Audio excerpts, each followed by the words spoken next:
வணக்கம். ஆகாஷ்வாணி புதுச்சேரி செய்திச் சுருக்கம் வாசிப்பவர் ஆதவன். பிரதமர் திரு நரேந்திர மோடி தலைமையில் நேற்று மத்திய அமைச்சரவை கூட்டம் நடைபெற்றது. இதில் உள்துறை அமைச்சர் திரு அமித்ஷா, பாதுகாப்புத்துறை அமைச்சர் திரு ராஜ்நாத் சிங் உள்ளிட்ட அமைச்சர்கள் கலந்து கொண்டனர்.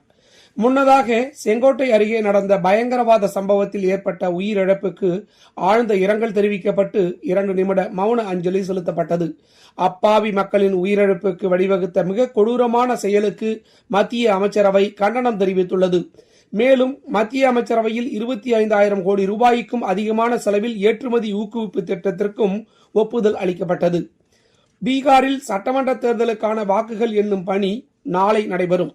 பீகாரின் 38 மாவட்டங்களில் உள்ள 46 வாக்கு எண்ணும் மையங்களில் வாக்குகள் நாளை காலை 8 மணிக்கு துவங்கும்.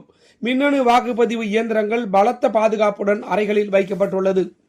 புதுச்சேரி அரசு நலவழித்துறையின் கீழ் அரியாங்குப்பம் அரசு ஆரம்ப சுகாதார நிலையத்தில் இயங்கி வந்த ஆயுஷ் இயக்குநரகம் மூலம் கடந்த 2 வருடங்களுக்கு முன்பு புதுப்பித்து திறக்கப்பட்ட ஆயுர்வேதா மற்றும் ஹோமியோபதி மருத்துவ பிரிவு கட்டிடம் அருகே போதிய பராமரிப்பின்றி செடி கொடிகள் வளர்ந்து புதர் மண்டி கிடப்பதாக புகார்கள் வந்ததை அடுத்து அரியாங்குப்பம் தொகுதி சட்டமன்ற உறுப்பினர் திரு பாஸ்கர் என்கிற தட்சிணாமூர்த்தி அரசு ஆரம்ப சுகாதார நிலையத்தில் திடீரென ஆய்வு மேற்கொண்டார்.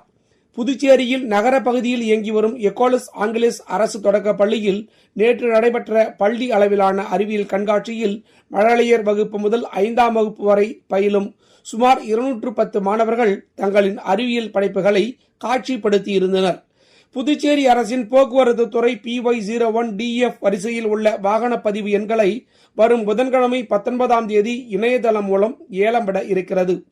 தென் தமிழகத்தின் ஒரு சில இடங்களிலும் வட தமிழகத்தின் ஓரிரு இடங்கள் மற்றும் புதுச்சேரி காரைக்கால் பகுதிகளிலும் மிதமான மழை எதிர்பார்க்கப்படுகிறது. இத்துடன் இந்த செய்திச் சுருக்கம் நிறைவு பெறுகிறது.